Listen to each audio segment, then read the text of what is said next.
সম্মানিত উপস্থিতি, আজকে সূরা ইউসুফের 3টি আয়াতের তাফসীর হবে। আয়াত নম্বর 50, 51, 52 এই 3টি আয়াতের তাফসীর। আর পর্ব হবে 13তম। এর আগে 12টি পর্ব গিয়েছে, আজকে 13তম পর্বে 50, 51, 52 মোট 3টি আয়াতে কারিমার তাফসীর হবে। মহান আল্লাহ রাব্বুল আলামিন আমাদের সকলকে শুরু থেকে শেষ পর্যন্ত সবগুলো কথা ইখলাস ও বিনয়ের সাথে আমলের নিয়তে বলার এবং শোনার তৌফিক দান করেন, আমিন। আজকের এই 3টি আয়াতে কারিমার তাফসীরের মূল বিষয়বস্তু হলো মোটা মোটা দাগে বড় বড় অক্ষরে বোঝার সহজার্থে ইউসুফ আলাইহিস সালাতু ওয়াস সালাম জেলখানায় অবস্থানরত অবস্থায় মিশরের বাদশার স্বপ্নের ব্যাখ্যা প্রদান করবেন এবং তিনি সসম্মানে বের হয়ে আসবেন। বলুন সুবহানাল্লাহ। ইতিপূর্বে 12তম পর্বে আমরা জেনেছিলাম মিশরের বাদশা স্বপ্ন দেখল। এই স্বপ্ন দেখার পিছনে একটা হিকমা ছিল আল্লাহ তাআলার, সেটি হলো মহান আল্লাহ রাব্বুল আলামিন তার এই পয়গম্বর হযরত ইউসুফ আলাইহিস সালাতু ওয়াস সালামকে জেলখানা থেকে বের করে আনার জন্য একটি অবস্থার অবতারণা করলেন। আর সেই অবস্থাটি হলো মিশরের বাদশার স্বপ্ন। মিশরের বাদশার স্বপ্নের ব্যাখ্যা যখন ইউসুফ আলাইহিস সালাতু ওয়াস সালাম জেলখানায় বসে প্রদান করলেন, এই স্বপ্নের ব্যাখ্যা যখন বাদশার পানপত্র যে গ্রহণ করেছিল, যে দায়িত্বে যে কর্মচারী ছিল, যে দূত, সে যখন বাদশার কাছে এসে এই স্বপ্নের ব্যাখ্যা প্রদান করল রাজপ্রাসাদে মন্ত্রীবর্গের সামনে, বাদশাহ আশ্চর্যজনিত হয়ে গেলেন, হতবাক হয়ে গেলেন এবং তিনি এই স্বপ্নের ব্যাখ্যা যে সঠিক এটা উপলব্ধি করতে পারলেন। কারণ তিনি ছিলেন মিশরের বাদশাহ, যারা জ্ঞানে গুণে গুণান্বিত হয়ে থাকেন। ইউসুফ আলাইহিস সালাতু ওয়াস সালামের জ্ঞান, বিদ্যা, বুদ্ধি, বিচক্ষণতা, তার এই জ্ঞান গরিমার অবস্থা তিনি অবলোকন করলেন। তিনি আফসোস পরিতাপ করলেন যে এমন একজন জ্ঞানী মানুষ আমার দেশের জেলখানায় পড়ে আছে, অথচ আমি জানি না। এই জন্য তিনি সাথে সাথে সেই দূতকে পাঠালেন, যাও জেলখানায় গিয়ে ইউসুফকে বলো সে যেন আমার কাছে আমার রাজপ্রাসাদে চলে আসে। এই কথাটাই সূরা ইউসুফের 50 নম্বর আয়াতে কারিমার ভিতরে মহান আল্লাহ তাআলা আলোচনা করেছেন। রব্বুল আলামিন বলেছেন, ওয়াকালাল মালিকু, বাদশা বলল, ইতুনি বিহ, ইউসুফকে আমার কাছে নিয়ে আসো। এমন একজন জ্ঞানী মানুষ, বিচক্ষণ মানুষ, সমজদার মানুষ আমার দেশের জেলখানায় পড়ে থাকবে, এটা রাষ্ট্রের জন্য কখনো কল্যাণকর হতে পারে না, মঙ্গলজনক হতে পারে না। ডক্টর মোহাম্মদ শহীদুল্লাহ তিনি বলেছিলেন, যেই দেশে গুণীর মূল্যায়ন হয় না ওই দেশে গুণী জন্মায় না। তার মানে হলো যে রাষ্ট্রে, যেই সমাজে ভালো মানুষের কদর হবে না, মূল্যায়ন করা হবে না, সেই রাষ্ট্রের কল্যাণকামিতার আশা করাও যায় না। তো বাদশা বললেন, ওয়াকালাল মালিকু তুনি, ওই দূতকে বললেন, যেই দূতকে পাঠিয়েছিলেন জেলখানায়, যে বলেছিল আমি জানি এমন এক ব্যক্তি যার নাম ইউসুফ স্বপ্নের সুন্দর ব্যাখ্যা দিতে পারে, হে বাদশাহ আমাকে একটু জেলখানায় যাওয়ার অনুমতি দেন, আমাকে যাওয়ার ব্যবস্থা করে দেন। বাদশা যখন তাকে পাঠালো, সে ইউসুফ আলাইহিস সালাতু ওয়াস সালামের কাছ থেকে স্বপ্নের ব্যাখ্যা নিয়ে বাদশার কাছে আসলো।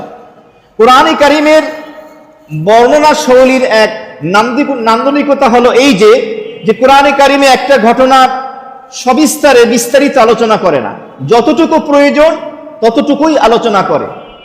তা না হলে আপনি ধারাবাহিক কিন্তু এই যে ইউসুফ আলাইহিস সালাতু ওয়াস সালামের যে ঘটনা, সূরা ইউসুফের যে আলোচনা, আপনি মিল পাবেন না। এখানে মূল কথাগুলো, আসল কথাগুলো তুলে ধরা হয় আর তার ব্যাখ্যা দেওয়া হয় নবী করিম সাল্লাল্লাহু আলাইহি ওয়াসাল্লামের হাদিসের মাধ্যমে। বাদশা বলল, ইতুনি, আমার কাছে নিয়ে আসো, বিহ, এই বিহি, এই হা জমিরের মার্জা হলো ইউসুফ, যে স্বপ্নের এই ব্যাখ্যা দিয়েছে তাকে আমার কাছে নিয়ে আসো।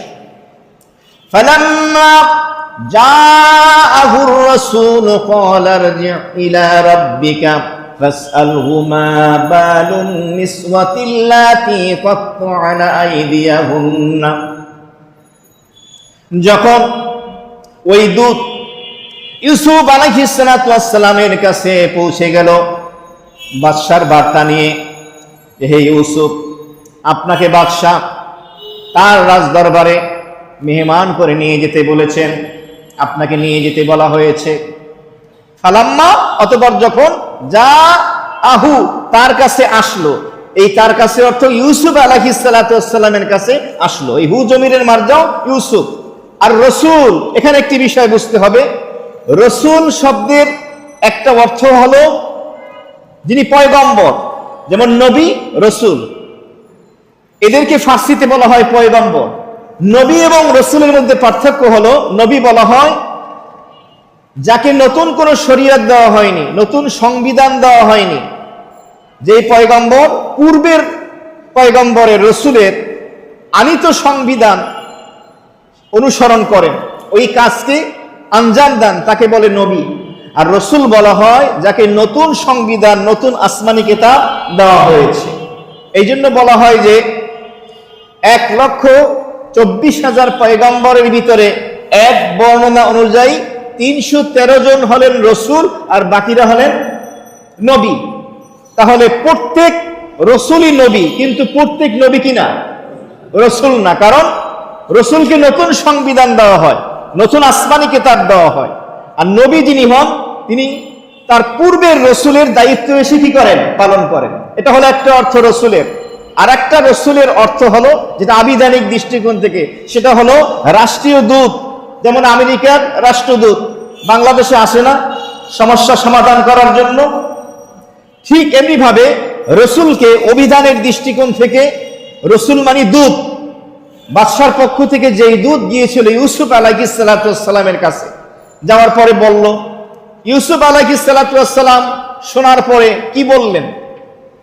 মুফাসসিরিন কিরামগণ লিখেছেন, এই বন্দি জীবন প্রায় এক বর্ণনা অনুযায়ী কত বছর? 12 বছর। আর এক বর্ণনা অনুযায়ী 14 বছর তিনি এই জেলখানায় নির্দোষ নিরপরাধ হওয়া সত্ত্বেও আবদ্ধ ছিলেন। যখন বাদশা তাকে মুক্তির কথা বললেন, রাজপ্রাসাদে নিয়ে যেতে বললেন, তার তো আনন্দে আত্মহারা হয়ে যাওয়ার কথা ছিল, খুশিতে খুশিতে সে বের হয়ে আসবেন। কিন্তু না, তিনি নবী সুলভ আচরণের পরিচয় দিয়েছেন, তিনি পয়গম্বরের সুলভ আচরণের পরিচয় দিয়েছেন, তিনি সাথে সাথে বের হয়ে যাননি। আর এই বিষয়টি বোঝা সাধারণ মানুষের আয়ত্তের বাহিরে। এটা একটি উঁচু মাপের চরিত্রের পরিচয়। তিনি বললেন, ক্বালা ইরজি' ইলা রাব্বিক, ওই দূতকে বললেন ইউসুফ আলাইহিস সালাম, তুমি চলে যাও, ইলা রাব্বিক, তোমার বাদশার কাছে, মনিবের কাছে, তার কাছে গিয়ে বলো, ফাসআলহু, তাকে জিজ্ঞেস করো, মা বালুন নিসওয়াতিল্লাতী ক্বাত্তা'না আইদিয়াহুন, ওই সকল নারী যারা তাদের হাতগুলো কেটে ফেলেছিল, তাদের অবস্থা কি? ওই সকল নারীদের অবস্থা সম্পর্কে বাদশাকে জিজ্ঞেস করো। তার মানে ইউসুফ আলাইহিস সালাম ওই দূতকে বললেন, আমি বের হব না। এর একটা ব্যাখ্যায় লেখা হয়েছে, ইউসুফ আলাইহিস সালাম বুঝতে পেরেছেন আমার স্বপ্নের এই গুরুগম্ভীর, এই যে আমার বিচক্ষণতাপূর্ণ তাবির ব্যাখ্যা প্রদান আমি করেছি, এটা বাদশার মনোভূত হয়েছে এবং আমার জ্ঞান, বুদ্ধি, বিদ্যা, বিচক্ষণতা সম্পর্কে বাদশা অবগত হতে পেরেছে। সুতরাং এখন আমি বাদশা বললেই বের হব না। যদি বের হয়ে যাই তাহলে আমার প্রতি বাদশার করুণা হবে, দয়া হবে। আমি কারো করুণার পাত্র, দয়ার পাত্র হয়ে বের হতে চাই না, কারণ আমি নির্দোষ নিরপরাধ। আগে আমি নির্দোষ নিরপরাধ প্রমাণিত হব, এরপরে আমি সসম্মানে বের হব। তিনি বের হলেন না, তিনি বরঞ্চ ওই দূতকে বললেন যে না, তুমি যাও। তিনি চাইলেন বিচার বিভাগীয় সরকারিভাবে তদন্ত করা হবে। এই বিচার বিভাগীয় তদন্ত দাবি করলেন যে যেই সকল নারীরা অপবাদ দিয়েছিলাম ইউসুফের উপরে, তাদের অবস্থা কি? তাদেরকে একটু ডেকে জিজ্ঞেস করুন আসলে মূল অপরাধী কারা, কে মূল অপরাধী। এখানে আপনাদের মনে একটা প্রশ্ন আসতে পারে। প্রশ্নটা হলো, আসলে মূল অপরাধী কে? জুলাইখা। কে? আজিজে মিসরির স্ত্রী জুলাইখা। কিন্তু ইউসুফ আলাইহিস সালাতু ওয়াস সালাম জুলাইখার নাম নেন নাই, আজিজে মিসরির স্ত্রী এই কথাও বলেন নাই। বলছেন কাদের কথা? নারীদের কথা বলছেন। ইমরাতুন শব্দের বহু বচন হলো নিসওয়াতুন, নিসাউন, দুইটা আসে। নারীদের কথা বলেছেন।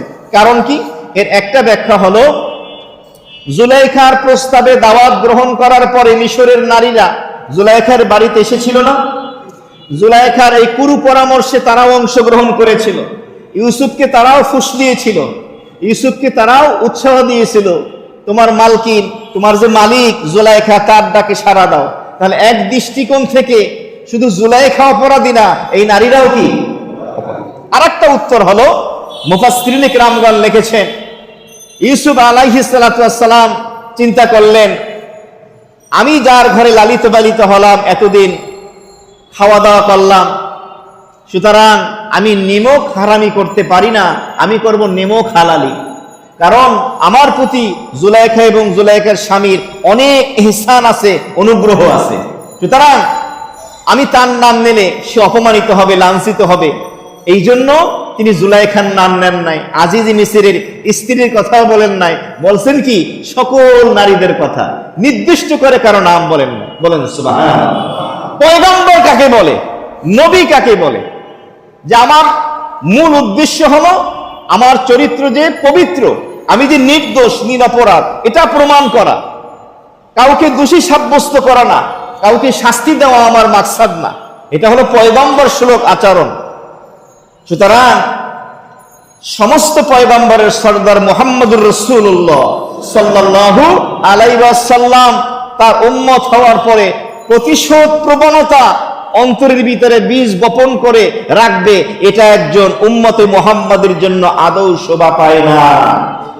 এরকম প্রতিশোধ প্রবণতা নিয়ে শাসক সমাজে, রাষ্ট্রে, পৃথিবীতে আছে কিনা?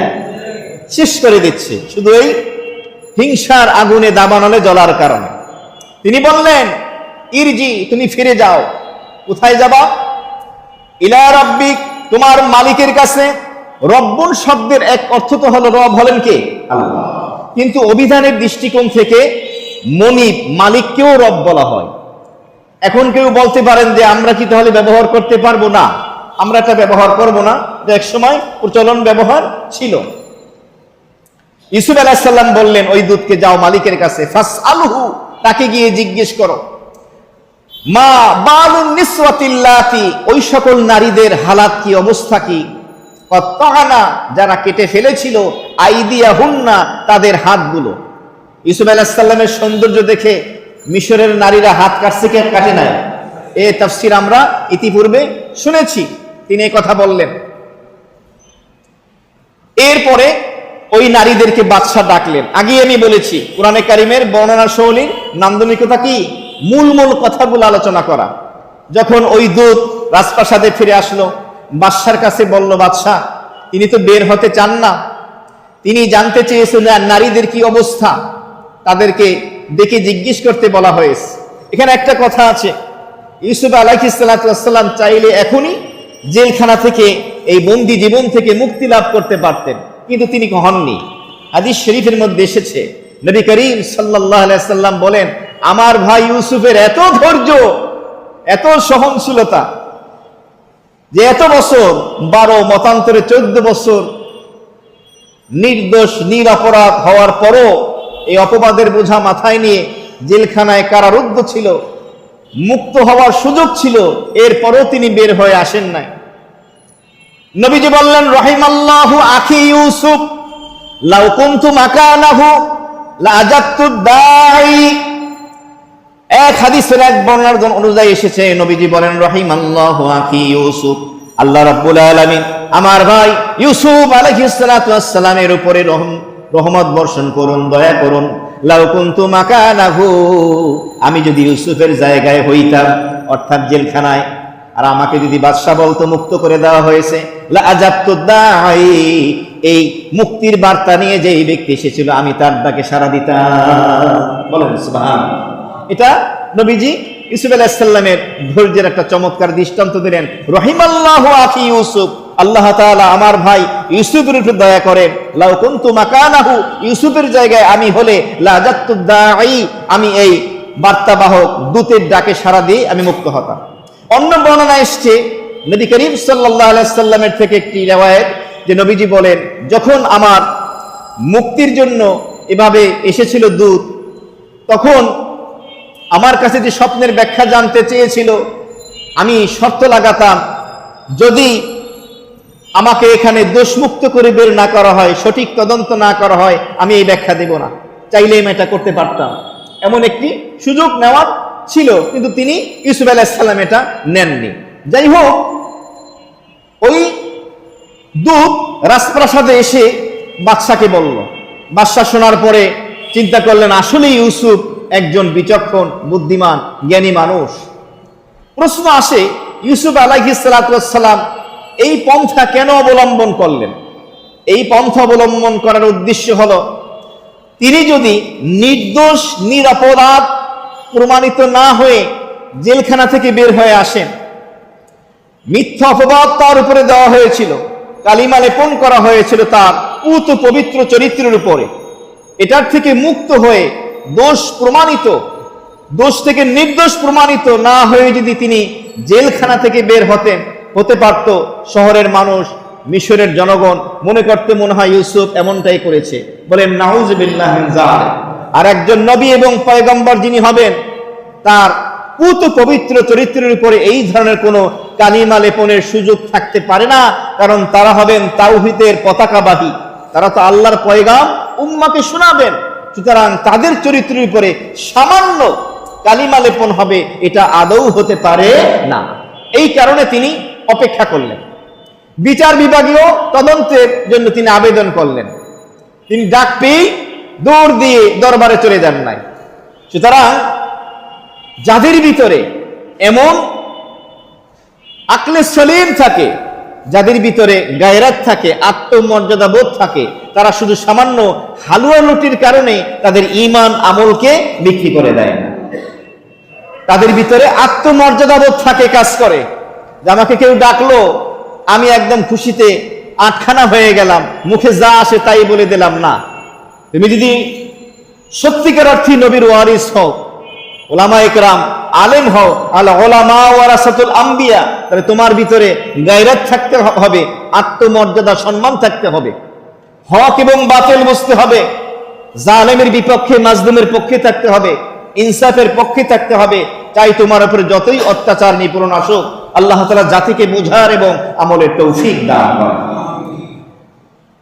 যখন বাদশা জানতে পারল ইউসুফ জেলখানা থেকে রাষ্ট্রীয়ভাবে বিচার বিভাগীয় তদন্তের দাবি করেছেন, তখন বাদশা মিশরের ওই নারীদেরকে ডাকলেন, তার রাজদরবারে যখন ডাকলেন, ডাকার পরে তিনি বললেন এই কথাটা। সূরা ইউসুফের 51 নম্বর আয়াতে কারিমায় রব্বুল আলামিন আলোচনা করে দিলেন, ক্বালা মা খাতবুকুন্না ইদ রাওয়াতুন্না ইউসুফা আন নাফসিহি কুলনা হাশা লিল্লাহি মা আলিমনা আলাইহি মিন সু। ক্বালা, বাদশা ওই নারীদেরকে ডেকে বললেন, মা খাতবুকুন্না, ও মিশরের নারীরা, যারা জুলাইখার দাওয়াতে আহ্বানে সাড়া দিয়ে মেহমান হয়েছিলে এবং ইউসুফ আলাইহিস সালাতু ওয়াস সালামের সৌন্দর্য দেখে নিজেদের হাত কেটে ফেলেছিলে। মুফাসসিরিনে কেরামগণ লিখেছেন, বাদশা নারীদেরকে ডেকে এমন ঢঙে, এমন শব্দমালার মাধ্যমে প্রশ্ন করলেন, নারীরা বুঝতে পারল যে বাদশা সব জানে। আসলে বাদশা তো সব জানতো না, এমন ভাবে তিনি প্রশ্ন করলেন, নারীরা বুঝলো যে তিনি সবই তো জানেন, তাহলে গোপন করার তো কোনো সুযোগ নাই। বাদশা বললেন, কল মা খাতবুকুন্না, ও মিশরের নারীরা, তোমাদের অবস্থা কি? ইদ রাওয়াতুন্না, যখন তোমরা ফুসলাইতেছিলা ইউসুফকে আন নাফসিহি, নিজেদের দিকে। এখানে আন নাফসিহি নিজেদের দিকে একটার অর্থ হলো, কারণ কোন নারী, অধিকাংশ নারী বলেছিল তোমার মালিক জুলাইখার ডাকে সাড়া দাও, যা বলে শোনো, ইউসুফ কথা শুনো, তা না হলে শাস্তি পেতে হবে, অমানবিক জীবন যাপন করতে হবে। আবার কোন কোন নারী চান্স পাইয়ে নিজের দিকেও ডাকছে ইউসুফকে, এত সুন্দর সুপুরুষ, তাহলে আমার দিকে একটু আহ্বান করে ডাকি। বাদশাহ বললেন, ও নারীরা, তোমাদের কি অবস্থা? ইউসুফকে যে তোমরা নিজেদের দিকে কুপরিচিত করতেছিলে, আকৃষ্ট করতেছিলে, তোমাদের কি অবস্থা? মুফাসসিরিন কিরামগণ লিখেছেন, বাদশাহ বলল, হাল ওয়াজাদতুন্না ফীহি মাইলান, ইউসুফের মাঝে তোমাদের প্রতি আকৃষ্ট হওয়ার কোন আলামত তোমরা পেয়েছো? ইউসুফের কাছে যখন তোমরা গিয়েছো, ইউসুফ কি তোমাদের প্রতি আকৃষ্ট হয়েছিল তোমাদের দিকে তাকিয়ে? কুলনা, নারীরা বলল, হাশা লিল্লাহ, আল্লাহর কসম, আল্লাহর শপথ, মা আলিমনা আলাইহি মিন সু, আমরা ইউসুফের ব্যাপারে কোন ধরনের অন্যায়, ইউসুফের ব্যাপারে আমরা কোন ধরনের খারাপ কিছু, মন্দ চরিত্রের কোন আলামত আমরা খুঁজে পাই না। সুবহানাল্লাহ, আমাদের জানা নাই। মা আলিমনা আলাইহি, আলাইহি মানে ইউসুফের ব্যাপারে, মিনসু কোন রকমের মন্দ কামনা বাসনা ইউসুফের ভিতরে ছিল, বা ইউসুফ সামান্যতম আমাদের প্রতি আকৃষ্ট হয়েছেন এরকম জ্ঞান আমাদের নেই। তার মানে তারা কিছুই করেনি, বরঞ্চ তারা ইতিপূর্বের আয়াতে কারিমায় বলেছিলেন কি, মা হাযা বাশারা, ইউসুফকে দেখে বলেছিল যে এ তো মানুষ না, ইন হাযা ইল্লা মালাকুন কারীম, এটা একজন সম্মানিত ফেরেশতা। তাহলে ইউসুফকে দেখার পরে তারা ইউসুফের ব্যাপারে বলছেন এ তো মানুষ না, সম্মানিত ফেরেশতা। মুফাসসিরিন কিরামগণ লিখেছেন এর এক ব্যাখ্যায় যে ফেরেশতাদের ভিতরে যেমন কোনো যৌবিক চাহিদা থাকে না, কামনা বাসনা থাকে না, ঠিক এমনি ভাবে ইউসুফ যদিও মাটির মানুষ, রক্তে মাংসে গড়া মানুষ, কিন্তু তার চরিত্র হলো সম্মানিত ফেরেশতার থেকেও বেশি। সুবহানাল্লাহ, যেমন ফেরেশতাদের ভিতরে কোনো কামনা বাসনা থাকে না, এটা বোঝানোর জন্য তার চারিত্রিক পুত পবিত্রতা এটার দ্বারা প্রমাণিত হয়। নারীরা এটা বলেছিল। যখন নারীরা বাদশার এই কথা শোনার পরে এই কথাগুলো বলল, জুলাইখাও সেখানে ছিল। এবার জুলাইখা জবান খুলতেছে, ক্বালাত ইমরাতুল আজিজ, আজিজে মিসরের স্ত্রী জুলাইখা বলল। সূরা ইউসুফের ভিতরে কোন জায়গায় জুলাইখার নাম আছে? নাই, ইউসুফের নাম, কারণ সূরার নামই সূরা ইউসুফ। জুলাইখার নামের পরিবর্তে বলা হয়েছে ইমরাতুল আজিজ, আজিজে মিসরের স্ত্রী। আজিজে মিসরের স্ত্রী, যার প্রসিদ্ধ নাম হলো জুলাইখা, সে বলল এবার বাদশার এই কথার পরে, আল আন, আল আন মানে এখন, হাসা হাসা প্রকাশ পেয়ে গেল, আল হক সত্য। জুলাইখা বলল এখন সত্য প্রকাশিত হয়ে গেল। তার মানে কি? ইউসুফ নির্দোষ আর আমি কি দোষী। ইউসুফ নিরপরাধ, আমি অপরাধী। শুধু এতটুকু বলল না, আনা রাওয়াতুহু আন নাফসিহি ওয়া ইন্নাহু লামিনাস সাদিকিন।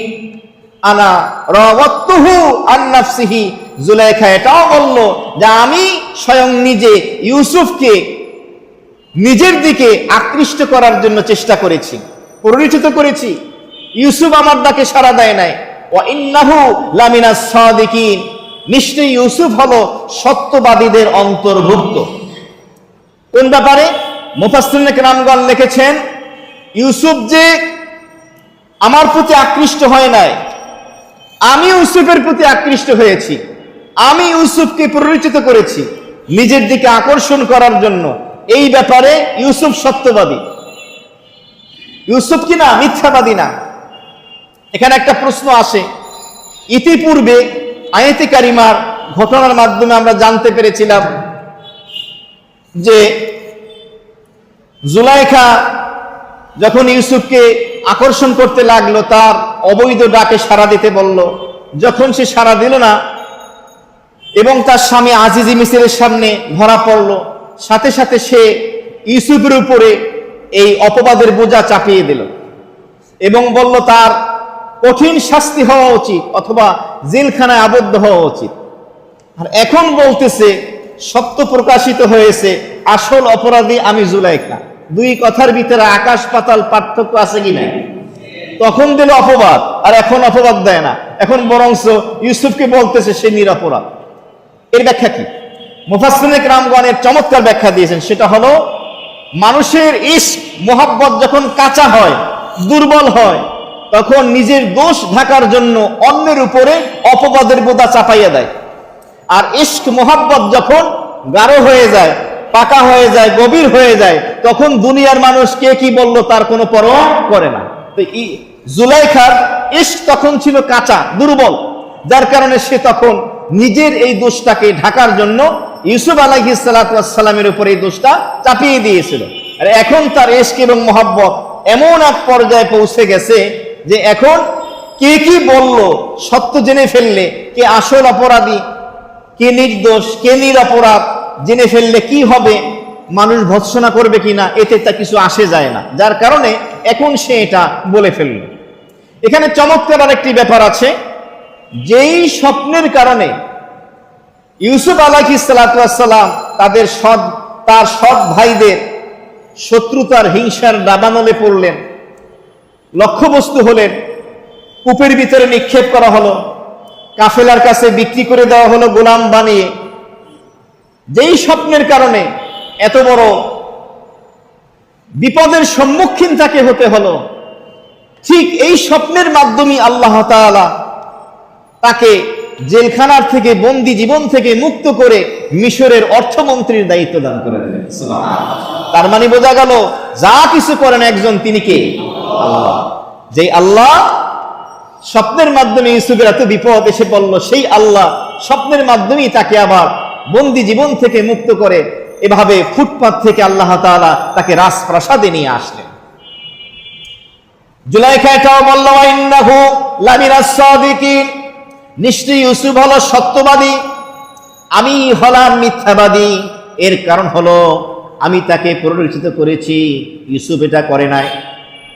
এখন আসি, বাদশা ইউসুফের এই যে রাষ্ট্রীয়ভাবে বিচার বিভাগীয় তদন্তের দাবি করার পরে এটাকে এতটা গুরুত্ব দিলেন, এর কারণ কি? এর একটা অন্যতম কারণ হলো, তাফসীরের মধ্যে লেখা হয়েছে, মিশরের বাদশা বার্ধক্যে পৌঁছে গিয়েছিলেন, শেষ বয়সে তিনি যাচ্ছিলেন তার রাষ্ট্রের বড় একটা দায়িত্ব, এমন একজন আমানতদার, বিশ্বস্ত এবং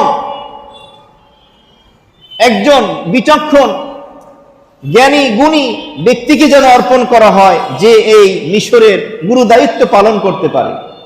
যখন বাদশা দেখলেন ওই নারীদের এবং জুলাইখার এই মিথ্যা অপবাদ থেকে সে মুক্ত হয়েছে, তখন বাদশা বুঝতে পারলেন আমার এই দায়িত্ব পালন করার যোগ্য একমাত্র হযরত ইউসুফ আলাইহিস সালাতু ওয়াস সালাম। বাদশার ভিতরে এই ইয়াকিন পয়দা হয়ে গেল। 52 নম্বর আয়াতে কারিমার মাধ্যমে বিষয়টি আরো সুস্পষ্ট হয়ে যাবে। সেটা কি? যালিকা লিয়া'লামা আন্নী লাম আকুনহু বিল গায়বি ওয়া আন্নাল্লাহা লা ইয়াহদি কাইদাল খাইনিন। ইউসুফ আলাইহিস সালাম যালিকা ইসমি ইশারা দিয়ে ইঙ্গিত করলেন, বলেন এই যে অবস্থাটা তৈরি আমি করলাম, এই জালিকা দ্বারা উদ্দেশ্য হলো ইউসুফ আলাইহিস সালাম জেলখানা থেকে তাৎক্ষণিক বের না হওয়া, মুক্ত হয়ে বের না হওয়া, বরংস তার উপরে যে মিথ্যা অপবাদ দেওয়া হয়েছে এটা রাষ্ট্রীয়ভাবে, সরকারিভাবে তদন্ত কমিটি গঠন করা হোক, সঠিক তদন্ত হবে, এরপরে দেশের আপামর জনগণকে সব আমভাবে, ব্যাপকভাবে জানিয়ে দেওয়া হবে। তিনি বললেন এই অবস্থাটা আমি কেন কামনা করলাম, কেন চাইলাম, কেন তৈরি করা হলো? এর কারণ হলো লিয়ালামা, যাতে করে জানতে পারে, আন্নী, আমি ইউসুফ, লাম আখুনহু, আমার যে মনিব আজিজি মিসর, আমি তার খেয়ানত করি নাই, তার বিশ্বাসঘাতকতা করি নাই, বিল গায়ব, তার অনুপস্থিতিতে। বুঝে থাকলে বলুন, বিশ্বাসঘাতকতা, খেয়ানত সেটা কোনটা? আজিজি মিসরের স্ত্রীর সাথে আজিজি মিসরের অনুপস্থিতিতে অন্যায় কাজ করা। কথা বুঝতে পারছেন? লিয়ালামা, যাতে করে জানতে পারে। কে জানতে পারে? আজিজি মিসর, আমাকে যে ক্রয় করে আনছেন মিশরের বাজার থেকে, কি জানতে পারেন? আন্নী লাম আকুনহু বিল গায়ব, আজিজ মিসরের অনুপস্থিতিতে আমি তার কোনো খেয়ানত করিনি, এটা যেন সে জানতে পারে এই বিষয়টা। ইতিপূর্বে 50 নম্বর আয়াতে কারিমার মধ্যে শেষের একটু অংশ ছুটে গিয়েছে। সেই শেষের অংশটি হলো ইন্না রাব্বি বিকাইদিহিন্না আলিম। ইউসুফ আলাইহিস সালামের কাছে দূত যখন গিয়ে বলেছিল বাদশা আপনাকে বন্দী জীবন থেকে মুক্ত করার নির্দেশ দিয়েছেন, শুধু তাই না আপনাকে সাথে করে রাজ দরবারে তার কাছে নিয়ে যেতে বলেছেন সসম্মানে। ইউসুফ আলাইহিস সালাম তখন ওই দূতকে বলেছিল তোমার বাদশার কাছে গিয়ে বলো ওই নারীরা যারা নিজেদের হাতগুলো কেটে ফেলেছিল তাদের অবস্থা কি।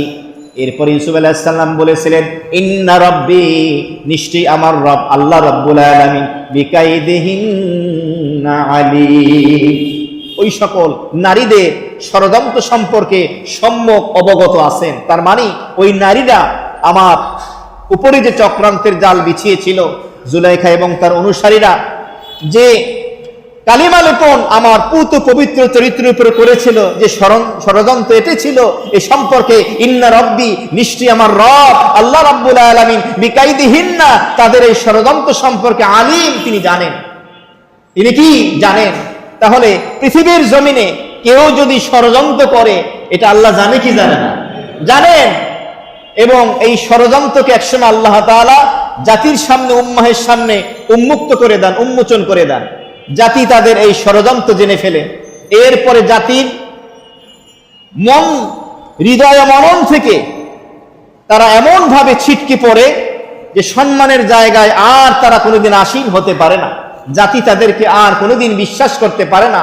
তাদের এই বিশ্বাসঘাতকতার কারণে 52 নম্বর আয়াতে কারিমার শেষ অংশে এই কথাটি বলা হয়েছে।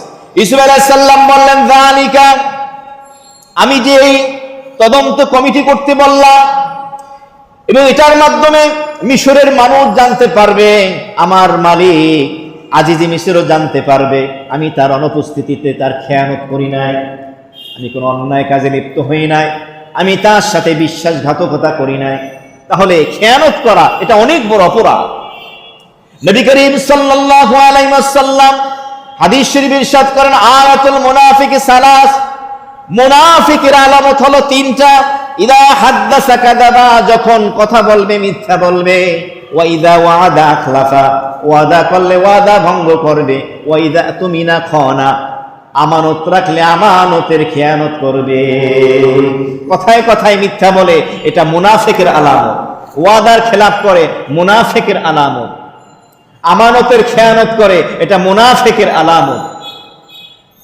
কারো ভিতরে যদি এর কোনো একটা বদগুণ, বদ অভ্যাস থাকে, তাহলে তার মধ্যে মুনাফিকের একটা মন্দ অভ্যাস রয়েছে। আর যার ভিতরে সবগুলোই আছে, হাদিসের ভাষায় তাকে বলা হয় কানা মুনাফিকান খালেসান, এই লোকটা হলো নির্ভেজাল খাঁটি মুনাফিক। বলেন নাউযুবিল্লাহি মিন যালিক। ইউসুফ আলাইহিস সালাম এটাও বললেন ওয়া আন্নাল্লাহা লা ইয়াহদি কাইদাল খাইনিন, নিশ্চয়ই আল্লাহ রাব্বুল আলামিন খেয়ানতকারী এবং বিশ্বাসঘাতক যারা আছেন তাদের ষড়যন্ত্রকে সফল হতে দেন না। আন্নাল্লাহ, নিশ্চয়ই আল্লাহ তাআলা লা ইয়াহদি, পথ দেখান না, এর মানে সফল হতে দেন না। কাইদাল খাইনিন, খাইনিন যারা খায়েন, খায়েন মানে যারা খেয়ানতকারী, যারা বিশ্বাসঘাতক, এদের ষড়যন্ত্রকে আল্লাহ তাআলা সফল হতে দেন না। এর অর্থ হলো কেউ যদি কোনো জিনিসের খেয়ানত করে, একদিন তার এই খেয়ানতের ষড়যন্ত্র জাতির সামনে উন্মোচিত হবে এবং এর শাস্তি তাকে একদিন পেতেই হবে। আখিরাতে তো অবশ্যম্ভাবী, অবশ্যই তাকে এই শাস্তির সম্মুখীন হতে হবে। তো ইউসুফ আলাইহিস সালাতু ওয়াস সালাম এই প্রস্তাব রাখলেন এবং বাদশাহ সেটা গ্রহণ করলেন এবং ইউসুফ আলাইহিস সালাতু ওয়াস সালামের পুত পবিত্রের চরিত্রটা এটা জাতির সামনে, মিশরের জনগণের সামনে উন্মোচিত হয়ে গেল। বলুন সুবহানাল্লাহ। তো ইউসুফ আলাইহিস সালাম যেহেতু পয়গম্বর নবী, তাকে তাওহীদের পয়গম্বরের এই গুরু দায়িত্ব, বড় দায়িত্ব পালন করতে হবে। এই জন্য তার জন্য এটা জরুরি ছিল তার পুত পবিত্র চরিত্রের বহিঃপ্রকাশ জাতির সামনে উন্মোচন করা। আর সেটাও আল্লাহ তাআলা চমৎকার ভাবে করলেন। শুধু চমৎকার ভাবে নয়, বরংস যেই জুলাইখা মূল মাস্টার মাইন্ড, যিনি এই অপরাধের আসল মেইন নেতৃত্ব দিয়েছিল, এই জুলেখার জবান থেকেই ইউসুফ আলাইহিস সালামের পুত পবিত্রতার ঘোষণা হয়েছে। তিনি নিজে স্পষ্টভাবে বলেছেন যে অপরাধী ইউসুফ না, অপরাধী আমি জুলাইখা। তো ওই আল্লাহ রাব্বুল আলামিন চাইলে সবকিছুই করতে পারেন। সুতরাং উম্মাহ জাতির জন্য শিক্ষা হলো যে না, জাতির সাথে গাদ্দারি করা যাবে না, আমানতের খেয়ানত করা যাবে না, তাহলে আল্লাহ তাআলা ছাড় দিবেন না। এটা অনেক বড় অপরাধ। আল্লাহ রাব্বুল আলামিন এই যে সূরা ইউসুফের 50, 51, 52 তিনটে আয়াতের সংক্ষিপ্ত তাফসীর হলো স্বল্প সময় যে কথাগুলো শুনলাম, আমাদেরকে আল্লাহ তাআলা আমল করার তৌফিক দান করেন, আমিন। 12 পারা শেষ হয়ে গেল। 13 নম্বর পারা আগামী সপ্তাহে 14তম পর্বের ভিতরে ইনশাআল্লাহ পর্যায়ক্রমে আসবে। এরপরে ইউসুফ আলাইহিস সালাতু ওয়াস সালাম কিভাবে অর্থমন্ত্রীর দায়িত্ব লাভ করেন এবং তিনি এই স্বপ্নের ব্যাখ্যার বাস্তবায়ন কিভাবে করেন। অনেকেই দোয়া চেয়েছেন, অনেকেই অসুস্থ, পেরেশানিতে আছেন, সমস্যায় আছেন। আমরা জাতির জন্য, উম্মার জন্য দোয়া করি। আল্লাহ তাআলা যেন সকল ফাসাদ থেকে আমাদের ঈমান, আমল, জান ও মালকে হেফাজত করেন। আলহামদুলিল্লাহি রাব্বিল আলামিন। রব্বানা যালামনা আনফুসানা ওয়া ইন লাম তাগফির লানা ওয়া তারহামনা লানাকুনান্না মিনাল খাসিরিন।